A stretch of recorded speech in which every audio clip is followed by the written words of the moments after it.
मेरा झुकाव बिहार की जनता के प्रति है।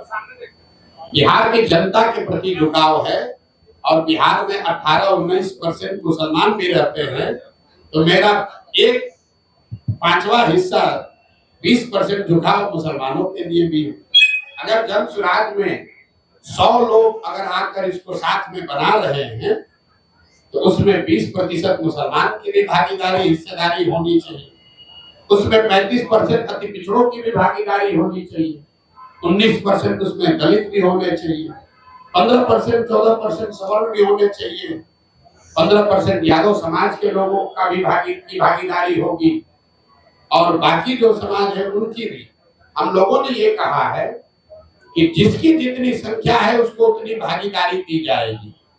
तो पत्रकारों ने ये समझ लिया, ये तो पहले से जो दल कह रहे हैं वही बात प्रशांत किशोर कह रहे हैं। नहीं, आप इस बात को समझ लीजिए, जन सुराज में जगह पाने का एक और एक मात्र क्राइटेरिया है काबिलियत। बिना काबिलियत के आप जन सुराज में कोई जिम्मेवारी की जगह नहीं पा सकते हैं। लेकिन अगर जगह है 100 और 1000 आदमी काबिल है तो कैसे उन 100 का बंटवारा होगा? उसके लिए मैंने कहा कि हर काबिल आदमी किसी न किसी जाति या समाज का है और हर समाज में काबिल आदमी है। तो जन सुराज का ये प्रयास है कि हर समाज के काबिल आदमी जितनी संख्या है उस समाज के उतने काबिल लोगों को जन सुराज में शामिल किया जाए। तो जो जन सुराज की लीडरशिप काउंसिल बनी है, जिसकी घोषणा 2 तारीख को होगी, उसमें आपको दिखेगा कि 20 लोगों की अगर काउंसिल है तो 5 लोग उसमें आपको मुसलमान दिख सकते हैं। लेकिन वो इसलिए नहीं 5 होंगे कि वो 5 मुसलमान हैं, वो इसलिए होंगे कि वो 5 सबसे काबिल व्यक्ति है जो मुसलमान भी हैं। उसमें 5 दलित समाज के लोग भी होंगे, लेकिन वो इसलिए नहीं होंगे कि वो दलित समाज के हैं, वो इसलिए हैं कि वो बिहार के सबसे काबिल चरित्रवान लोग हैं जिनको समाज ने चुना है, जो दलित भी है। उसमें 15% लोग यादव समाज के भी होंगे। वो इसलिए नहीं होंगे कि वो यादव है, वो इसलिए होंगे कि वो यादव समाज को बिहार के सबसे काबिल यादव समाज के लोग हैं। और यही तो 2 बरस से हमारा आपको ये वादा है, बिहार की जनता को जो हमने वादा किया है कि ईमानदारी और शुद्धता में कमी नहीं आएगी। बाकी आप हमसे कुछ भी गलती हो सकती है, इस प्रयास के ईमानदारी और शुद्धता में कमी नहीं आएगी। और उसका पहला पैमाना, पहला कसौटी था कि मैं पैदल चल रहा हूं कि नहीं। आप में से कई लोगों ने कहा कि पैदल चलने से क्या होता है, प्रशांत किशोर तो बिजनेसमैन है, नहीं चलेगा। लेकिन मेरा बड़ा से बड़ा विरोधी भी ये नहीं कर सकता है कि 2 साल से ईमानदारी से अपना चलना पूरा किया है कि नहीं, गाँव में ही रहे हैं, चले हैं। और इसी बिहार में जहाँ मुखिया बन जाने के बाद भी आदमी कहने लगता है कि हमको बहुत हमारे जान पर खतरा है, बिहार में जान का खतरा है, बिना बाहुबल के राजनीति नहीं कर सकते हैं। आप में से जिन लोगों ने की यात्रा देखी है, इतनी बड़ी व्यवस्था है, लेकिन इसमें एक सिपाही और हवलदार ना पहले दिन था, ना आज है, ना आगे होगा। मैं गांव के सरेहों में ही सोया हूं और आज तक ये बिहार की जनता की काबिलियत है, उसका कैरेक्टर है, मैं आपको कैमरे पर बता रहा हूं। चाहे जिस किसी समाज के गांव में मैं गया हूं, मुझे लोगों ने उतना ही सम्मान दिया है, प्यार दिया है। मुझे किसी कुत्ते ने भी नहीं काटा है आज तक। 2 बरस से हम लोग पैदल चल रहे हैं। तो जितने लोग कहते हैं कि राजनीति के लिए बाहुबल चाहिए, तो हम लोगों ने ये करके दिखाया है कि बिहार में आपको राजनीति करने के लिए बाहुबल नहीं चाहिए। दूसरी कसौटी इसकी ये होगी कि मैंने कहा था कि मैं इसका नेता नहीं बनूंगा। लोगों ने कहा अरे अभी तो कह न रहे, देखिएगा यही बनेंगे। तो 2 तारीख को आपको दिखेगा कि प्रशांत किशोर जब तक पदयात्रा जो कर रहे थे वही वापस 2 के बाद भी करते नजर आएंगे। 2 तारीख को नया नेतृत्व बिहार से घोषित कर देंगे। तीसरा मैंने ये कहा था कि जिस आदमी को भी इसका नेतृत्व चुनकर देंगे वो आदमी प्रशांत किशोर से ज्यादा काबिल आदमी होगा। तो आप जिनको हम बना रहे हैं, आप देखिएगा वो आदमी प्रशांत किशोर से ज्यादा विद्वान और होशियार कैरेक्टर वाला होगा, ऐसा मेरा विश्वास है। उस कसौटी पर आप लोग कसिए 2 तारीख को। और फिर जब यहाँ का एजेंडा जारी करेंगे मार्च में, तो आप सारे विद्वान लोगों से मैं आग्रह करूंगा कि 2 महीना तक जिसको भी जिस विषय की जानकारी है, आप पूरी तरीके से उस बात का अध्ययन करके सवाल कीजिए कि क्या 1 वर्ष में बिहार में पलायन रोकने का वादा पूरा किया जा सकता है कि नहीं।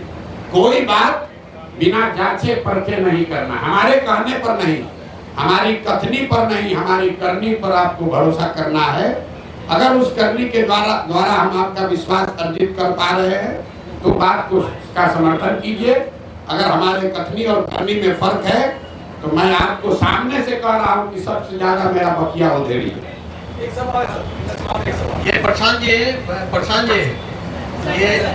एक और चीज, 1 मिनट। किसी ने यहाँ कहा कि प्रशांत किशोर एसी वाला टेंट लगा कर चलते हैं। तो प्रेस कॉन्फ्रेंस हमने टेंट में इसलिए रखा है कि इसी टेंटों में हम लोग 2 साल से रह रहे हैं।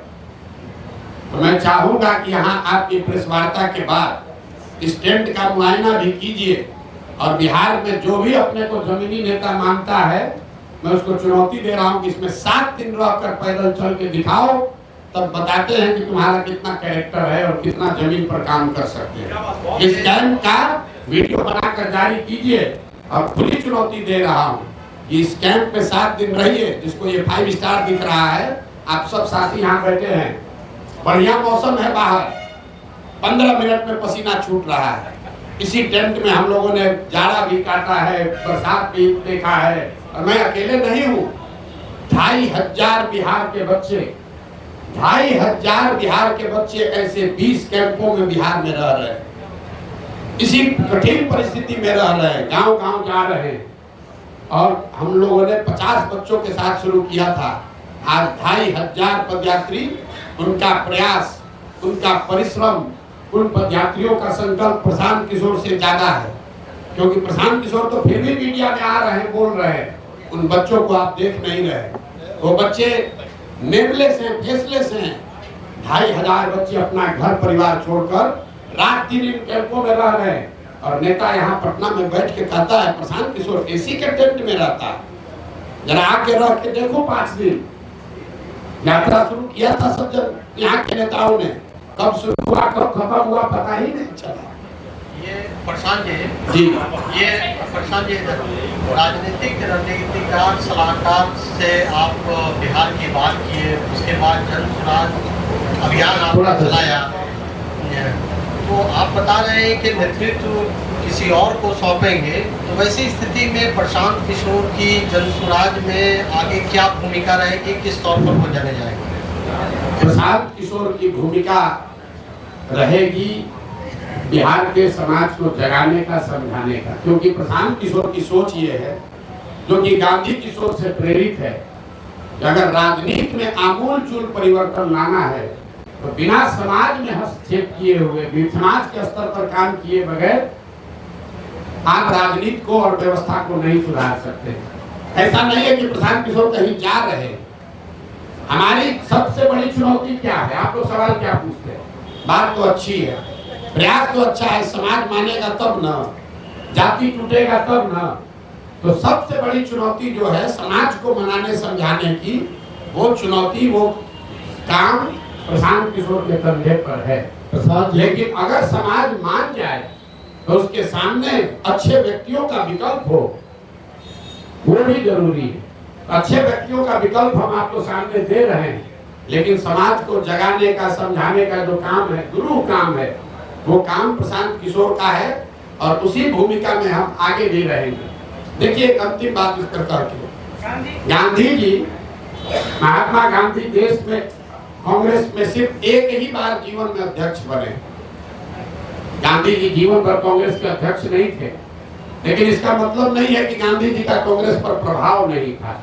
ऐसा नहीं है कि गांधी जी कांग्रेस का अध्यक्ष रहे और जब अध्यक्ष नहीं रहे तो कांग्रेस और आजादी की लड़ाई छोड़कर दूसरे के हवाले करके चले गए। उन्होंने लेकिन ये जरूरी है कि सिर्फ एक आदमी से नहीं होगा, और प्रशांत किशोर बिहार का एकमात्र काबिल आदमी नहीं है।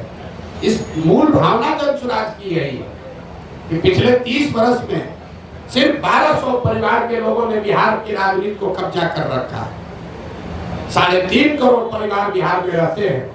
तो जन स्वराज का ये अभियान है जहां ये हम बता रहे हैं कि आप गरीब हैं, अमीर हैं, अगड़े हैं, पिछड़े हैं, हिंदू हैं, मुसलमान हैं, दलित हैं, पैसा नहीं है, आपके पिताजी विधायक मंत्री नहीं है, आप उसका चिंता मत कीजिए। अगर आपके पास जज्बा है, बिहार को सुधारने की इच्छा है, सपना है, तो आइए इस व्यवस्था से जुड़िए। पैसे का चिंता, चुनाव लड़ने लड़ाने रणनीति का चिंता प्रशांत किशोर और जन स्वराज पर छोड़िए। हमने ये कहा है, लोग कह रहा है कि कैसे किस आधार पर कह रहे हैं कि गरीब से गरीब आदमी को पैसा लेकर लड़ाएंगे। मेरे भाई, पैसा लेकर लड़ाने की बात कह रहे हैं तो आपको गलत लग रहा है, और आप पैसा लेकर चुनाव लड़ाते हैं तो आप सही अपने को बता रहे हैं। तो हम बिहार की जनता को छोड़ते हैं कि किसका विकल्प सही है। जो लोग पैसा लेकर टिकट देते हैं, चुनाव लड़ाते हैं, उनका विकल्प अच्छा है कि जन स्वराज जो कि कह रहा है कि गरीब से गरीब आदमी भी ईमानदार है तो उसको लड़ाने का खर्चा समाज से जमा करके जन स्वराज देगा, ताकि किसी नेता को वोट खरीदने के लिए ये पैसा न खर्च करना पड़े। किसी नेता के पास ये कहने का आधार न हो कि हमने चुनाव में 5 करोड़ रुपया खर्चा किया इसलिए हम चोरी करेंगे, इसलिए हमको ठेका चाहिए। इसलिए जन स्वराज में घोषणा है कि आपको गाड़ी नहीं अपना लगाना है। हमारी गाड़ियां चल रही है जन स्वराज की। लोग कह रहा है इतना पैसा कहां से आ रहा है? गाड़ियां इसलिए चल रही हैं कि आप समाज से पैसा वसूली मत करो, गाड़ी हम दे रहे हैं, तुम काम करो। अगर आप खेत में मजदूर हैं, अति पिछड़ा समाज के हैं, दलित हैं, सवर्ण समाज के हैं, गरीब हैं, आपके पास क्षमता है, आप राजनीति नहीं कर पाते हैं क्योंकि आपके पास पैसा नहीं है। आपको घर में मजदूरी करनी है, अपने बच्चों का पेट पालना है, आप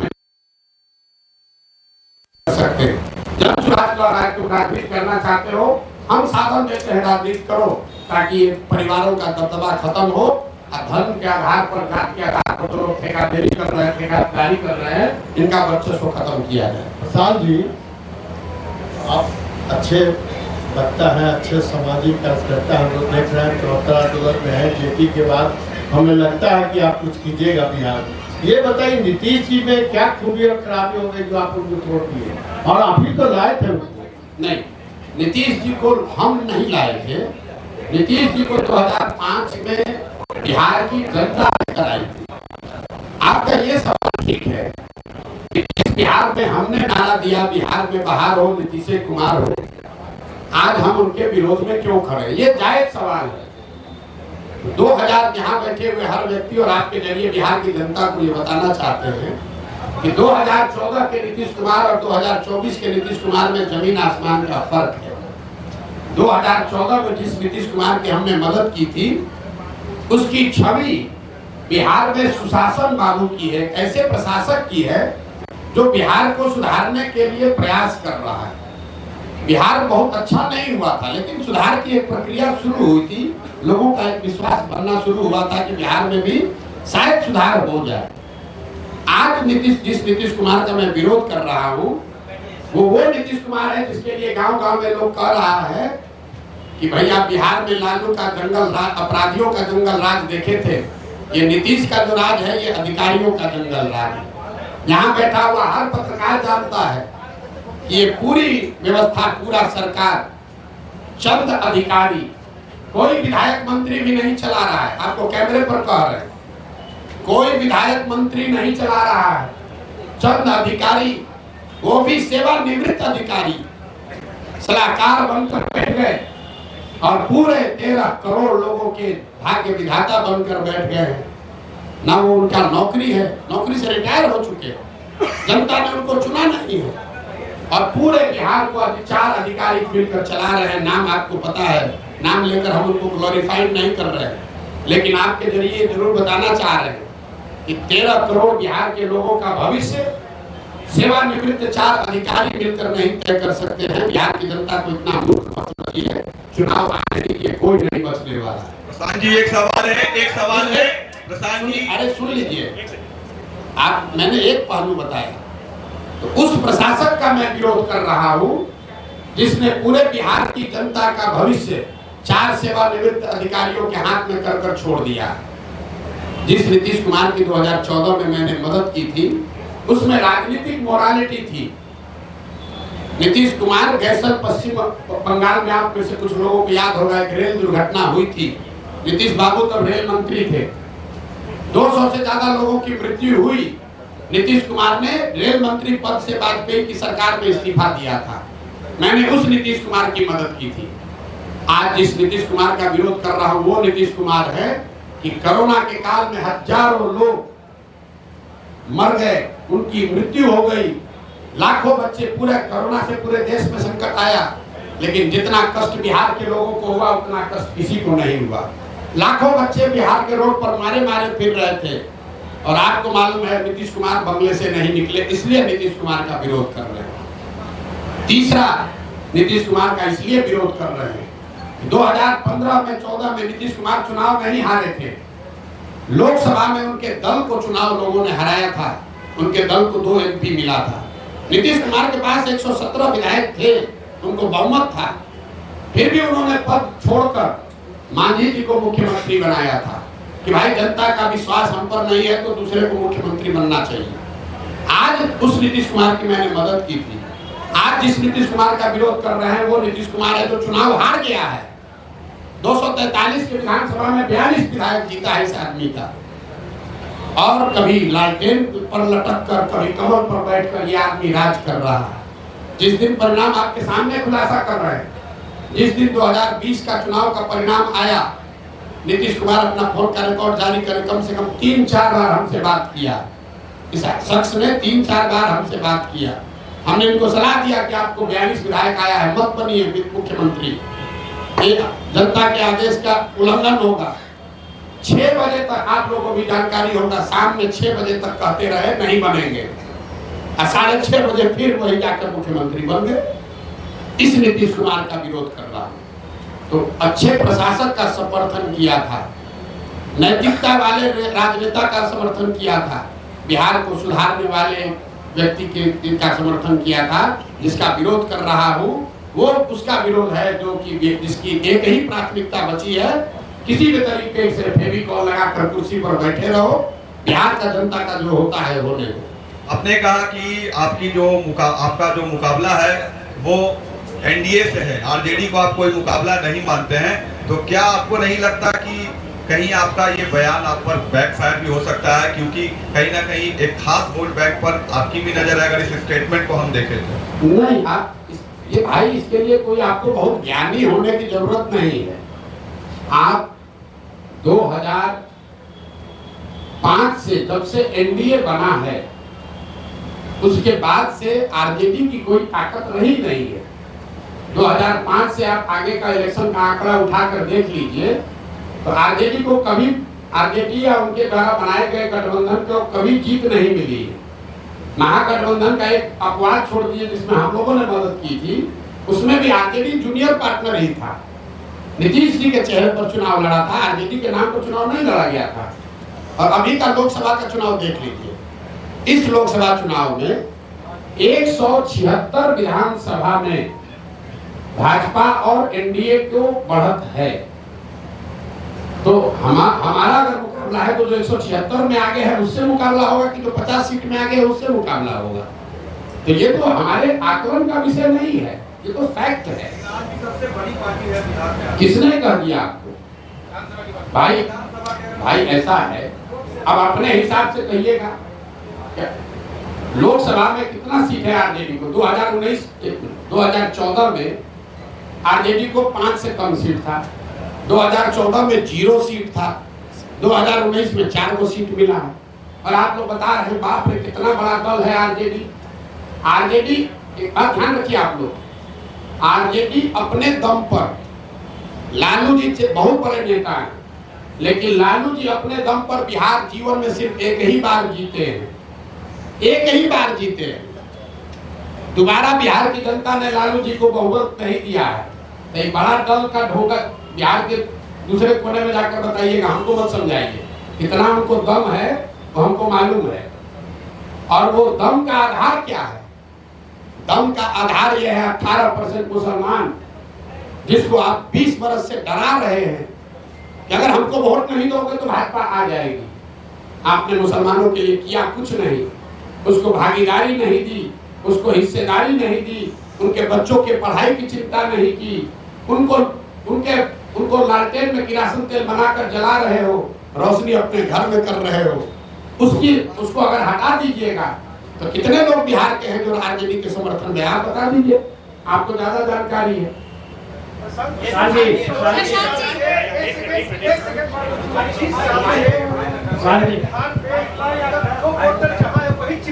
जी 25 साल से जो वोटर जहाँ है वही चिपका हुआ है, या तो वो लालू जी को वोट दे रहा है या फिर कंपनी को या भाजपा को वोट दे रहा है। लेकिन जातीय कीचड़ में फंसा हुआ इस बिहार को आपको लगता है कि इस जाति के अब देखिए, आप ही के बयान को दोहरा देते हैं। आपने कहा कि 25 वर्ष से बिहार का वोटर एक ही जगह चिपका हुआ है। अब आंकड़ों से बिल्कुल ये उलट बात आप कह रहे हैं। 2014 से पहले भाजपा यहाँ पर कोई उसका वजूद नहीं था। 14 में भाजपा नीतीश कुमार से अलग हटकर अपना गठबंधन बनाकर 30 से ज्यादा एमपी जीत गया, तो कैसे वोटर चिपका हुआ? 84 में इसी बिहार की जनता ने कांग्रेस को पूर्ण बहुमत दिया, 89 में जनता दल को जिताया, 95 में लालू यादव को जिताया, 2000 के बाद लालू जी और किसी को गठबंधन नहीं दिया, 2014 में मोदी को जिताया, 2019 में 40 में 39 सांसद एनडीए को जिता दिया, इस बार फिर 30 दिया है। और आप कह रहे हैं कि भाजपा वोटर कीचड़ में फंसा हुआ है। अगर कीचड़ में फंसा होता तो लालू जी, कांग्रेस 84 के बाद से यहाँ 0 पर कैसे आ जाती? लालू जी 54 में 53 एमपी जीतने वाले 0 पर कैसे आ गए? नीतीश कुमार 25 एमपी को 2 एमपी पर कैसे जनता ने उतार दिया? आप एक मिनट अरे आइए, आपकी बात पर आ रहे हैं। पहले तो अपना जानकारी ठीक कर लीजिए कि बिहार में स्टैटिक है, ये ऊपर से चीजें स्थिर दिखती हैं। समुद्र को दूर से देखिएगा तो बड़ा स्थिर दिखेगा, नजदीक जाकर गहराई से देखिएगा तो आपको करंट फील होगा। बिहार वो भूमि है जहां 10 वर्ष में पूरी राजनीतिक व्यवस्था पीछे बदलती रही है। लालू जी का वर्चस्व 90 के दौर में रहा है, 2000 आते आते लालू जी का वर्चस्व खत्म हो गया। 80 के दौर में कांग्रेस थी, 90 के दौर में लालू थे, 2000 के दौर में नीतीश कुमार हैं, 2010 के दौर में भाजपा मोदी हैं। हर 10 बरस में परिवर्तन हुआ है, आप उसको देख नहीं रहे। दूसरा, आपने कहा जाति पर वोट पड़ा है, तो आप हमको बताइए, इस बार 30 को सीट मिला है एनडीए को। ज्यादातर लोगों का आकलन है कि नीतीश कुमार का तो नहीं है, मोदी के नाम पर वोट पड़ा है। आप में से जो समझते हैं कि बिहार का हर आदमी जाति पर ही वोट देता है, तो जरा गिन कर बताइए कि मोदी जी के जाति का कितना आदमी बिहार में रहता है? मोदी के जाति के कितने लोग बिहार में रहते हैं? भाजपा का, मोदी का गुनाह ये है कि जिस बिहार को जातिवादी समाज कहकर लोग हंसते हैं, अनपढ़ कहते हैं, हम लोग को बेइज्जत करते हैं, उस समाज ने जातियों से ऊपर उठकर गुजरात के एक लड़के को राजा बनाया। लेकिन मोदी जी ने पिछले 12-15 साल में बिहार के विकास के लिए हमने खुली चुनौती दे रखी है 2 साल से। एक दिन अगर मोदी जी ने बिहार के विकास के लिए एक बैठक किया हो, काम का छोड़िए, अगर आप लोग सब पत्रकार हैं, आपको भी बता रहे हैं, अगर 12-15 साल में मोदी जी ने, अगर आपने कोई खबर छापी हो कि मोदी जी ने बिहार के विकास के लिए, बिहार में शुगर मिल चालू करने के लिए, या बिहार में इंडस्ट्रियलाइजेशन के लिए, या बिहार में पलायन रोकने के लिए मोदी जी ने आज बैठक बुलाई है दिल्ली में, आप हमको खबर दिखा दीजिए। और ये सारे प्रयास के बाद हम जन स्वराज का अभियान वापस लेकर एनडीए का समर्थन कर देंगे, आप दिखाइए। लेकिन जिस समाज ने जाति धर्म सब भूल कर मोदी को जिताया, उस मोदी ने बिहार की चिंता नहीं की। जैसे, एक मिनट पूरा समझ लीजिए, बिहार के बर्बादी के जो दोषी हैं वो लालू और नीतीश हैं, लेकिन इसके असली गुनाहगार कांग्रेस और भाजपा ही है। क्यों कह रहा हूं मैं? लालू और नीतीश ने बिहार में सत्ता चलाया है, बिहार की जनता ने उनको एक एक बार जीवन में, लालू जी को 1995 में और नीतीश जी को 2005 में एक एक ही बार मत दिया, लेकिन लालू जी दंगल राज 15 साल इसलिए चला पाए कि चंद सांसदों के लालच में कांग्रेस के लोगों ने बिहार और बिहार के बच्चों का भविष्य लालू के हाथ में गिरवी रख दिया। और जो गलती कांग्रेस ने की वही गलती आज भाजपा कर रही है। ये भाजपा वो दल है जो पूरे देश में, इसके लिए हम लोग कहते हैं कि दूसरे का दल को तोड़कर सांसद विधायक खरीद के सरकार बनाता है। बिहार में उसका 80-75 विधायक है, नीतीश का 43 है, लेकिन यहाँ सरकार नहीं बनाया है।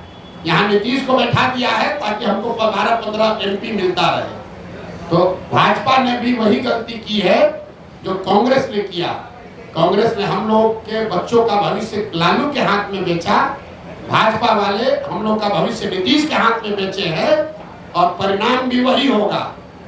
जैसे कांग्रेस सिरे से बिहार में खत्म हो गई, लालू और नीतीश का कुछ भी हो, भाजपा यहाँ सिरे से खत्म हो जाएगी। नेतृत्व ऑलरेडी आप देख रहे हैं, भाजपा बिहार में नेतृत्व विहीन पहले से हो गई है, कुछ नहीं बचा।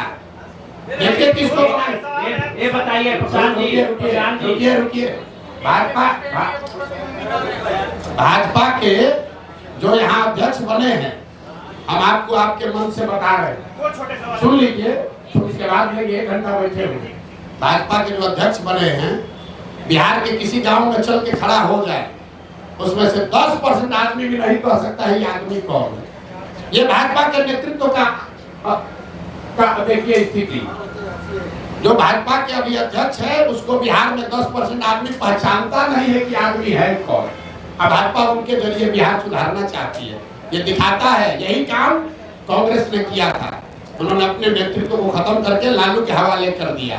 तो भाजपा ने अपने नेतृत्व को, उसमें भाजपा में भी जो काबिल आदमी है उसको सबको हटा के और ऐसे लोगों को दिया है जो नीतीश का झोला ढोते रहे, उसके पीछे चलते हैं।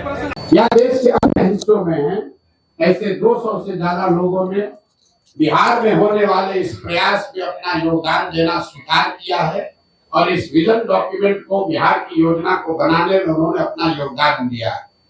तो आपकी उत्सुकता के लिए 3 बातें फिर से समराइज कर देता हूँ। प्रशांत किशोर की 2 साल से चलने वाली पदयात्रा पहले की माफिक ही वापस वैसे ही चलती रहेगी।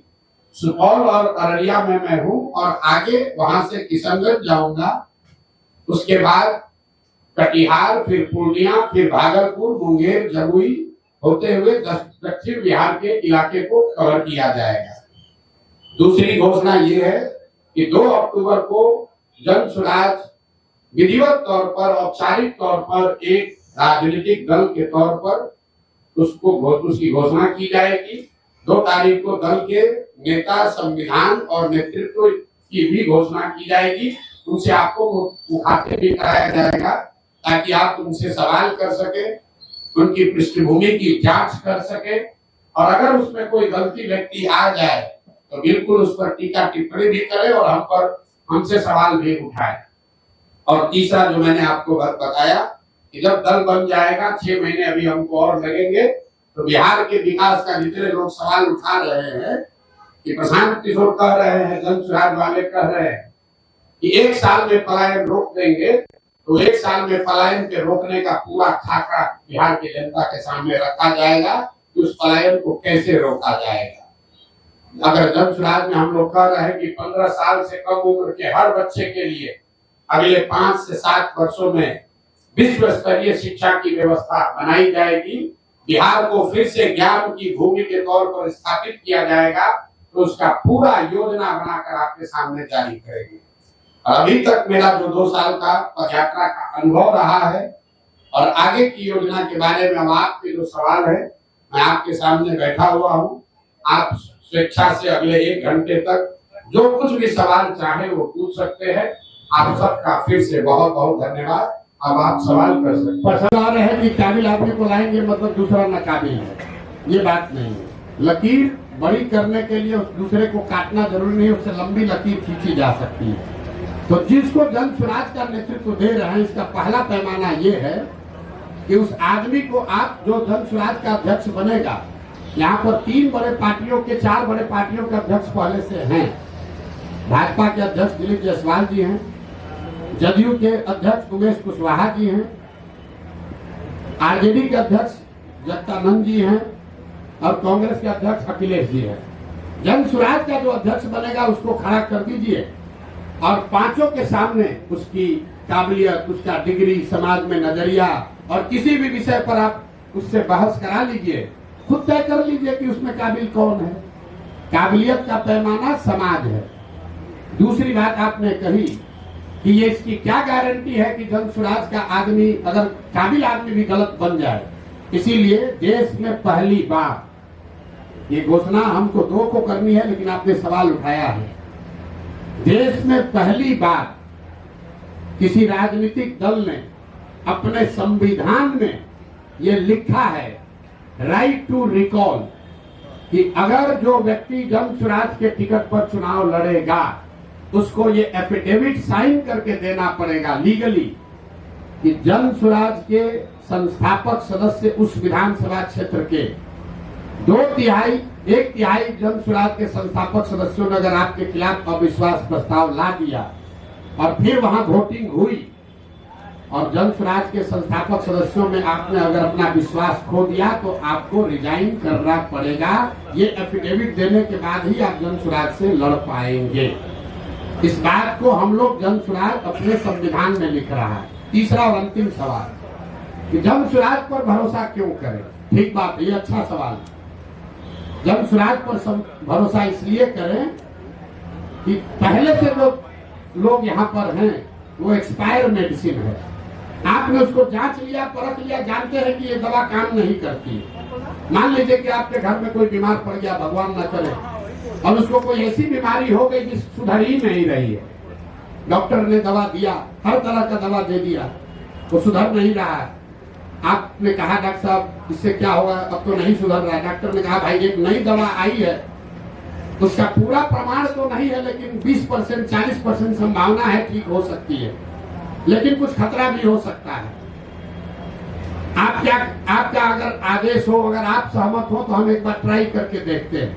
आप क्या कहिएगा? अपने परिजन को बचाने के लिए आप क्या कहिएगा कि जो 3 दवा जिसको आपने ट्राई कर लिया, जिसका फायदा नहीं हुआ, उसी पर रखिएगा, या कहिएगा कि ना भाई ना डॉक्टर साहब 20% संभावना है लेकिन नया दवा आया है, इसको ट्राई कीजिए, शायद हमारी किस्मत, दुआ, भगवान का आशीर्वाद शायद लग जाए। तो जन सुराज जो 3 जिन दलों से हम लड़ रहे हैं वो एक्सपायर मेडिसिन है। जनता ने उसको 30 वर्ष देख लिया, परख लिया, जान लिया, ये नहीं सुधार सकता है। जन सुराज नया प्रयास है, इससे सुधार हो भी सकता है, शायद नहीं भी हो सकता है, लेकिन शायद हो भी सकता है। तो ऊपर वाले की दुआ रही तो निश्चित तौर पर बिहार की जनता वो रिस्क लेगी। और एक अंतिम बात, हमारा अपना मानना है कि सबके जीवन में कभी न कभी सवेरा आना है। बिहार के 13 करोड़ जनता के भविष्य में भी कभी न कभी तो सुधार भगवान ने, ऊपर वाले ने लिखा होगा। हम लोग तो निमित्त मात्र है। हम तो पहले भी ये हमको समझ थी, हमने पहले प्रयास क्यों नहीं किया? प्रयास हम तब शुरू किए हैं जब ऊपर वाले की मर्जी हुई है। हम 1% है, ऊपर वाला 99% है। मेरा ये विश्वास है कि 13 करोड़ बिहार के लोगों का जीवन भी कभी सुधरना भगवान ने तय किया होगा और शायद जन सुराज वो निमित्त है, वो रास्ता है जिसके जरिए वो सुधार हो पाएगा।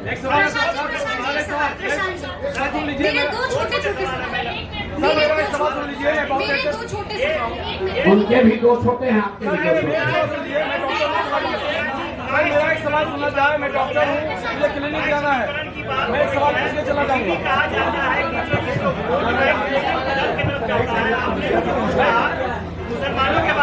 भाई देखिए, एक सवाल ये मेरा गलत है भगवान।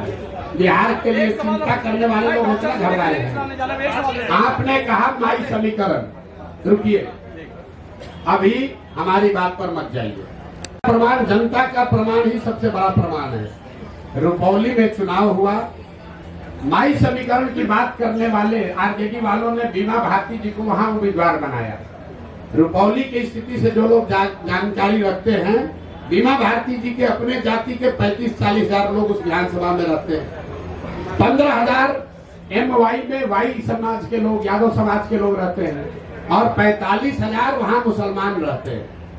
तीनों मिलाइएगा तो 1 लाख हुआ। और माई समीकरण के जमींदारी का दावा करने वाले लोग, ठेकेदारी करने वाले लोगों के कैंडिडेट को 30,000 वोट आया।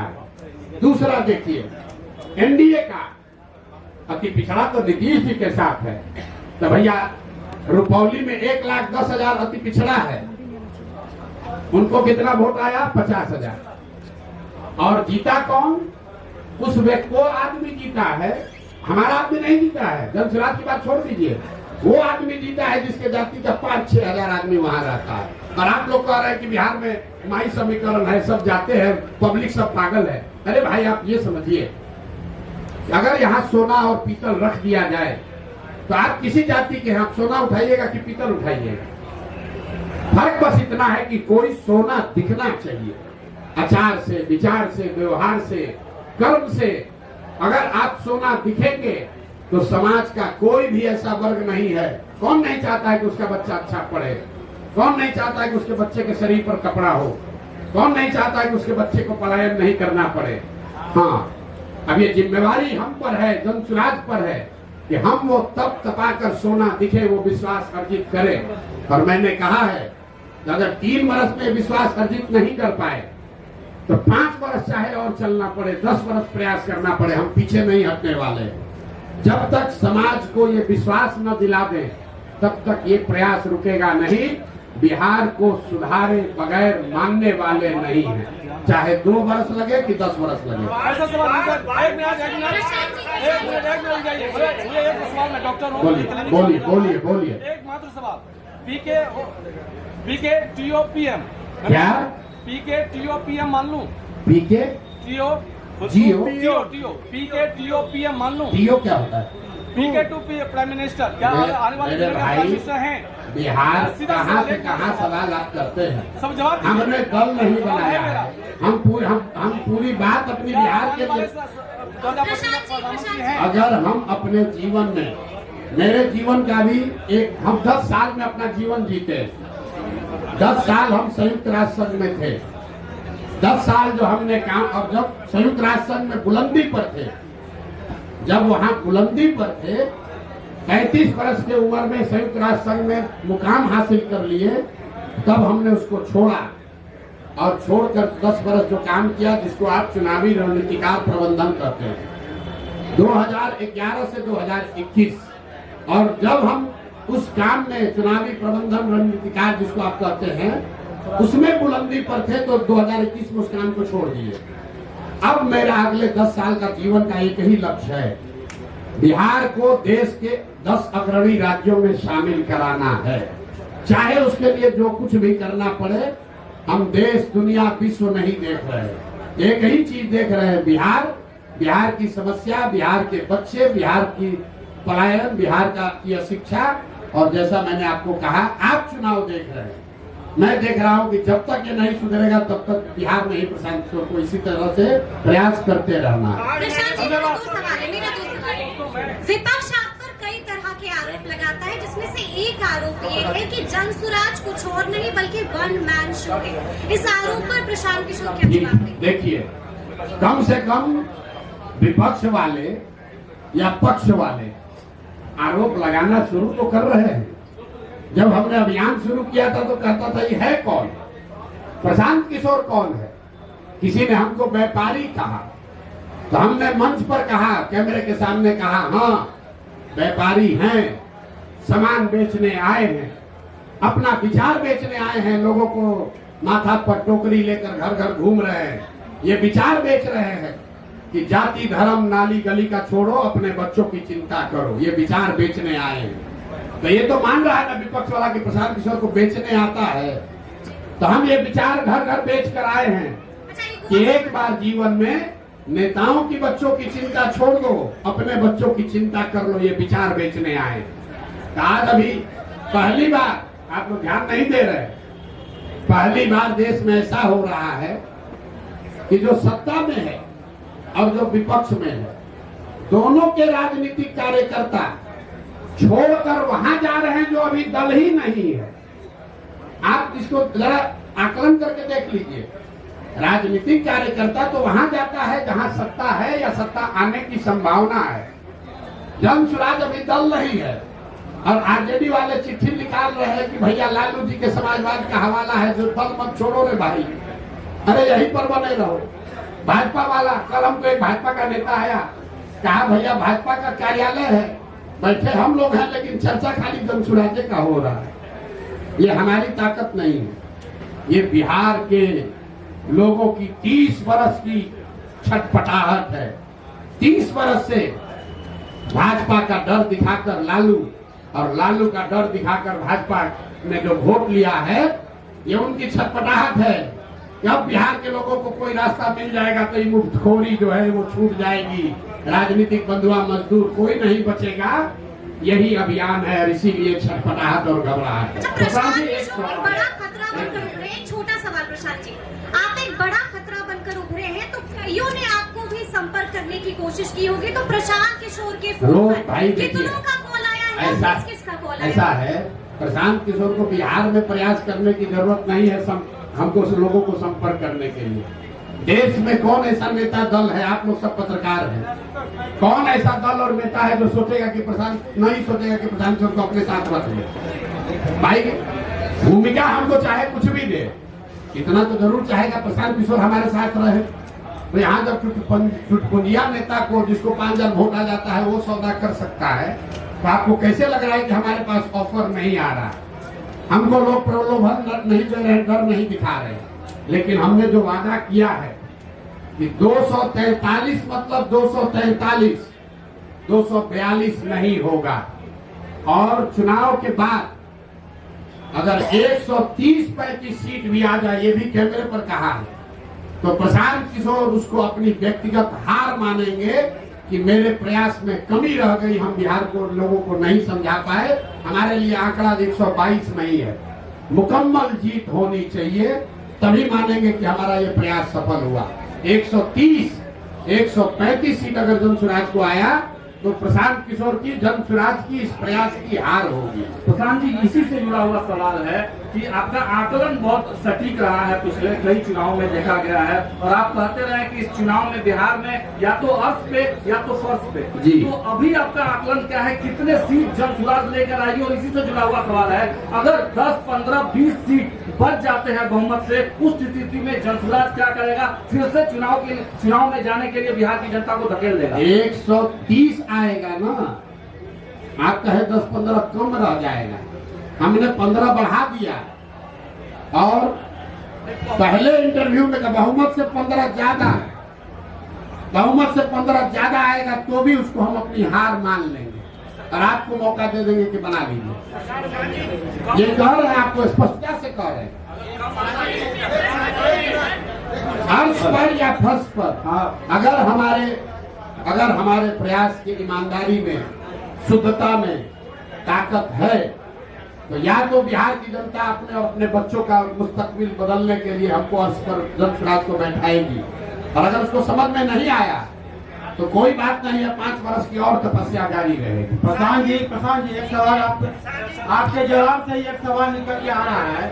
आप कह रहे हैं प्रशांत जी इधर सुनिए, हाँ, आप कह रहे हैं कि 130 सीट भी आएगा तो हम हार मान लेंगे, सरकार नहीं बनाएंगे, आप बोल रहे हैं। ये कहाँ का है? दूसरा लाइन अपने से अपना लाइन